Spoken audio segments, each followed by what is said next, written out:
So I was asked to talk about the role of ctDNA in bladder cancer. I know we touched upon this quite a bit since the beginning of the day, but I will just give a quick overview. So I'll talk about a little bit about what is the definition, the characteristics, and the different platforms that are available, what are the clinical applications to this date, the studies that ctDNA has been used in some ongoing trials, and then I think it will be great to go over some unanswered questions. So it's interesting, and I'm glad we have a pathologist in the room because I feel as medical oncologists, it's interchangeable. We talk about CTCs, cell-free DNA, MRD, tumor biomarker, and I think we lump all these in one big kind of lump, but it's not exactly the case. So I think we all need to understand and actually define what we're ordering. Another interesting point we're saying about positive or negative, but we haven't realized that actually there is a rapid clearance of that ctDNA. I will call it ctDNA for the rest of the talk. But the half-life is short. So you can have clearance within from 15 minutes to 2 hours. So, you make a test before chemotherapy or after chemotherapy or after surgery, you really don't know what you're testing because it's a dynamic change.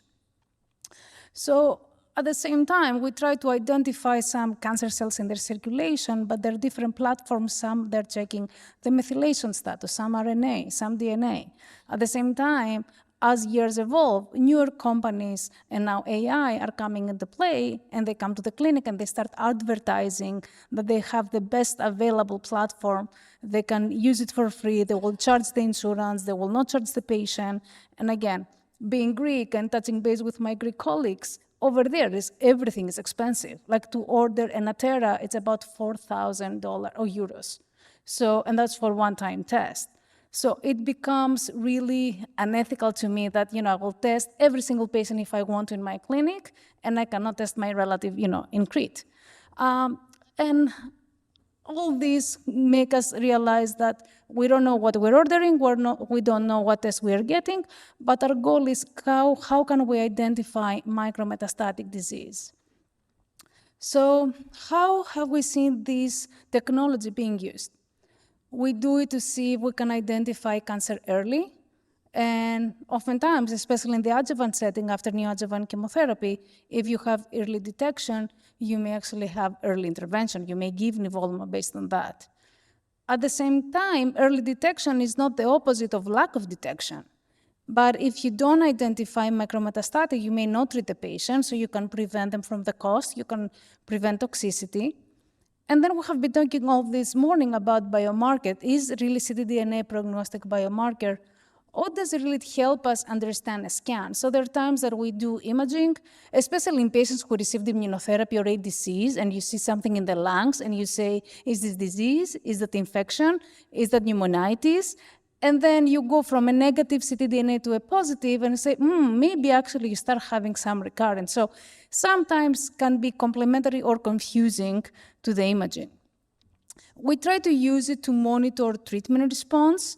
And what I have found interesting, and we have done even more in prostate cancer and kidney cancer, when people progress, you try to get biopsy and try to look kind of clonal evolution and see, can we find mutations, alterations, and personalize the treatment?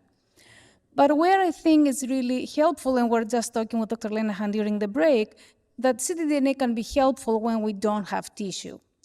So there were some studies showing if there is concordance between ctDNA and matched tumor tissue, and actually 85% or a little bit less than 85, you may be able to identify what is in the tumor in the circulation. But there are times that people can have metastatic disease and their ctDNA is completely negative. And what comes down to is not all cancers are the same. And you cannot always depend on a ctDNA to assess if someone has cancer. So you can see that depending on the histology, you can have different expression in the circulation. So, we just talked about the Volga trial. Dr. Petrikal was describing. When the Volga trial started, the FDA demanded to have a safety run-in trial. So we had 17 patients that received at least one cycle of durvalumab, tremelimumab, and enfortumab vedotin. And out of those 17, 14 actually underwent radical cystectomy. So it was interesting that we had the ctDNA status, and in the beginning, 62% of patients were positive and 37 were negative, but after the 3 cycles of durvalumab, the negativity increased to 78%. So 7 out of 10 patients had actually ctDNA clearance. And we're able to find that 5 of those patients actually had pathologic complete response. So from positive to negative was correlating with pathology at the time of surgery. And those that were positive and remained positive, actually they were upstaged. And then it was not a surprise to see that those with ctDNA had a better event-free survival, while all the patients with ctDNA positive after cystectomy actually died. So Volga is completing accrual by the end of the year, and we're collecting specimens throughout the study. It's going to be almost a 700-patient study, so hopefully we'll have more information and see how can we use this to determine should we change the treatment after the neoadjuvant portion and the cystectomy if patients continue to be ctDNA, and that's something we discussed earlier today. Moving on to a study that many of us participated, and that's how actually we start thinking about ctDNA in bladder cancer. This is the IMvigor 10. So just to remind everybody, there was a study where patients who received neoadjuvant chemo and didn't respond or refused chemotherapy were randomized to atezolizumab or observation. So you can see here that that study was negative in a way atezo did not improve disease-free survival. But then going into a subgroup analysis, we found that those patients that were ctDNA positive actually had poor outcome, but atezo improved their disease-free and their overall survival. On the flip coin, patients that were on the observation arm, if they were ctDNA negative, did better versus if they were ctDNA positive for both disease-free and overall survival. So that's where we're actually using ctDNA as a concept, is this prognostic. And people come to clinic and say, okay, I have my chemo, I hated the MVAC, you gave me surgery, I have all these infections. Now, am I gonna die from this? Did I go for surgery for no reason? And that's where you hope that this biomarker may help you and reassure them that you do have a chance, that you went through all this for good reason and you may be cured, but of course, you need to continue to be monitored. Now, fast forward, when the atezo and the IMvigor 10 study was negative, obviously, looking through the subgroup analysis, Janetta went back and said, well, if we think that atezo can improve outcome in the ctDNA positive patients, let's redesign the study and select only the ctDNA positive. So that study also completed accrual recently, but just to remind everybody, patients that were ctDNA positive were randomized to atezo or placebo, while those that were negative just continue standard of care, which is surveillance. Now, it's interesting that this study was designed about 5 years ago, and as it was opening, especially in the US sites, nivolumab got approved in the adjuvant setting. So it was unethical for a ctDNA positive patient to enroll on the study and actually put them on placebo. So I think Nivo really hurt IMvigor 11 for that specific reason, but the majority of patients were outside of US.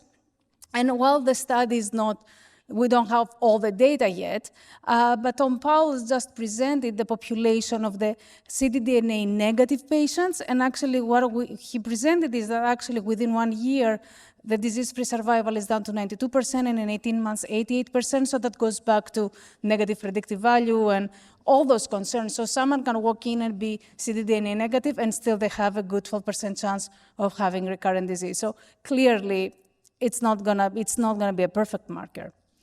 Now, the study we have discussed a little bit during the day that I think all of us that we have the study either in our institution or in a close-by institution, we should try to support. This is the modern trial, it's through Alliance, and Dr. Galsky is the overall PI. So the goal is for patients who did not respond to neoadjuvant chemo or refused neoadjuvant chemo will be randomized in cohort A and cohort B. So for those who are ctDNA positive, will get either nivolumab or nivolumab relatlimab, which is the LAG-3 that this combination is approved in melanoma. And for those patients who are ctDNA negative, they will still get immunotherapy with nivo, or they will undergo surveillance. Now, what is very interesting is that these arm 4 patients will continue to be monitored every 3 months, and at the time they develop ctDNA positivity, actually they will have a chance to go on immunotherapy then, which I think is very interesting what is going to happen to those individuals. So if you start treatment early, when you start identifying disease, can you improve their outcome? With all that, I think we have more questions than answers, and things that will be great if we all discuss is, does early detection means shorter survival? And is what we said earlier. If you have circulating cells, does this mean you're going to die? And if you find cells and you start treatment, are we over-treating? And how early is too early? Because again, treatment comes with toxicity, with financial toxicity, definitely increased anxiety, and I don't know who is more stressed, the patient, the relatives, or the doctor. But when we get those tests, we need to do something about it. And then another question that again came up earlier today, how long should we treat patients? So if someone has ctDNA clearance, should we stop treatment? If we treat for like 6 months or 18 months and they went from positive to negative, is that enough to say, your scan is negative, your blood is clean from cancer, let's stop?